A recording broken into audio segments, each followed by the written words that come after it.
हो गया। हाय, good morning everyone. आज हम लोग का टॉपिक है अधातु। सबसे पहले अधातुओं का कुछ बेसिक जानकारी हम लोग देखते हैं। तो फर्स्ट ऑफ ऑल हम लोग जानेंगे कि धातु के कंपैरिजन में, माने धातु के तुलना में अधातुओं की संख्या काफी कम है। अगर हम लोग पीरियोडिक टेबल भी ध्यान से देखेंगे तो पीरियोडिक टेबल में अधातुओं का जो पोर्शन है, धातुओं का हिस्सा, वो धातुओं के मामला में काफी कम है। आगे है हम लोग का कि सारी अधातुएं ठोस अथवा गैस होती है। माने सामान्यतः जितनी भी अधातुएं हैं वो सब ठोस या गैस होती हैं। अपवाद हो जाएगा ब्रोमीन।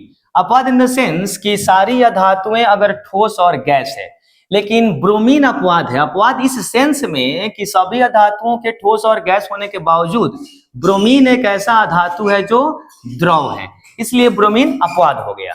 आगे अगर बढ़ेंगे तो यहाँ कुछ नोट देखते हैं हम लोग, इंपॉर्टेंट नोट जो धातु और अधातु से संबंधित है।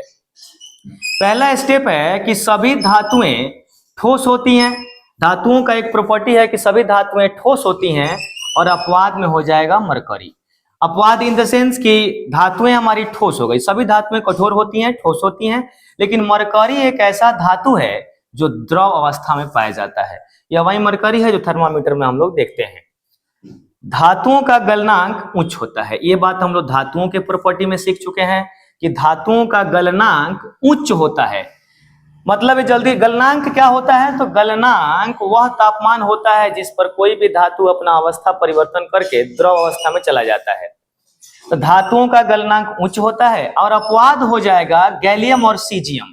मतलब कि गैलियम और सीजियम धातु ही हैं, लेकिन ये दोनों ऐसे धातु हैं जिनका गलनांक उच्च नहीं होता है। इनका गलनांक इतना निम्न होता है कि ये हथेली पर रखते ही पिघल जाते हैं।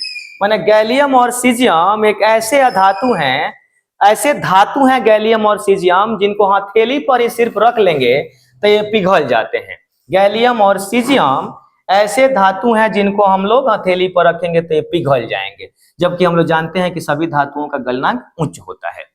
आयोडीन, अब यहां अगला है कि आयोडीन एक ऐसा अधातु है जो चमकीला होता है। इससे हम लोग अधातुओं का प्रॉपर्टी देखेंगे तो अधातुओं का प्रॉपर्टी है कि अधातुएं चमकीला नहीं होते हैं, लेकिन आयोडीन एक ऐसा अधातु है जो चमकीला होता है। आयोडीन अधातु होते हुए भी चमकीला है।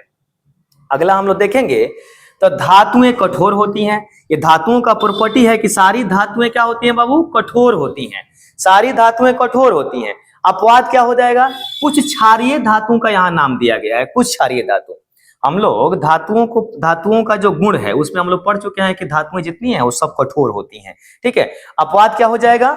अपवाद ये हो जाएगा कि जो भी हमारी क्षारीय धातु है, क्षारीय धातु कौन कौन सा हो गया? ये लिथियम है, ये सोडियम है और पोटेशियम है। तो लिथियम, सोडियम और पोटेशियम एक ऐसे अधातु हैं जो इतने मुलायम होते हैं कि इनको चाकू से काटा जा सकता है। किसी से बाबू? इनको हम लोग चाकू से काट सकते हैं। देखिए, हम लोग यहाँ ये देखे हैं कि सभी धातुएं कठोर होती हैं। जो भी हमारी धातुएं हैं वो सब कठोर होती हैं, लेकिन क्षारीय धातु 3 गो है, लिथियम, सोडियम और पोटेशियम। ये इतने मुलायम होते हैं, कठोर नहीं होते हैं। ये इतने मुलायम होते हैं कि इनको हम लोग चाकू से काट सकते हैं। धातुएं कठोर हो गई, लेकिन ये ऐसे धातु हैं जिनको हम लोग चाकू से काट सकते हैं, इतने सॉफ्ट होते हैं ये। अगला हम लोग देखेंगे कि लिथियम, सोडियम और पोटेशियम ये वही धातु है जिनको हम लोग चाकू से काट रहे थे अभी, ठीक है ना। तो लिथियम, सोडियम और पोटेशियम ये ऐसे धातु हैं जिनका घनत्व और गलनांक कम होता है। इस पर भी हम लोग देख चुके हैं धातुओं के गुणधर्म में कि धातुओं का घनत्व और गलनांक ये दोनों उच्च होता है, लेकिन ये तीनों ऐसे धातु हैं जिनके घनत्व और गलनांक कम होते हैं। अगला स्टेप देखेंगे तो अगला स्टेप कार्बन के बारे में है। देखिए बाबू, कार्बन एक अधातु है, ठीक है ना। कार्बन क्या है? कार्बन एक अधातु है।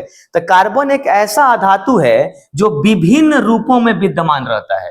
कार्बन एक ऐसा धातु है जो विभिन्न रूपों में विद्यमान रहता है, और प्रत्येक रूप को क्या बोलते हैं? अपर रूप। कार्बन जो अलग अलग रूपों में विद्यमान रहता है उसके प्रत्येक रूप को क्या बोलते हैं? अपर रूप।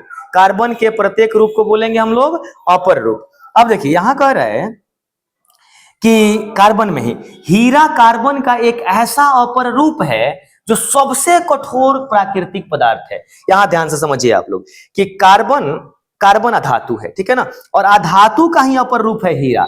हम लोग ये पढ़ चुके हैं कि अधातु कठोर नहीं होते हैं, लेकिन अधातु का अपर रूप, अधातु एक कार्बन है और कार्बन का अपर रूप होने के बाद भी हीरा प्राकृतिक सबसे कठोर पदार्थ है, ठीक है ना।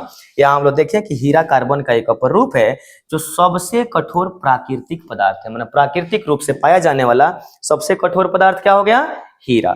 आगे बढ़ेंगे तो हम लोग देखेंगे कि हीरा का गलनांक एवं क्वथनांक उच्च होता है। गलनांक और क्वथनांक दोनों हीरा का उच्च होता है। अगला है कि कार्बन जो कि एक धातु है, इसका एक और अपर रूप है जिसका नाम है ग्रेफाइट।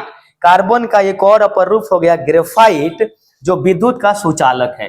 माने अधिकांश जो धातुएं होती हैं वो विद्युत का कुचालक होती हैं, लेकिन कार्बन एक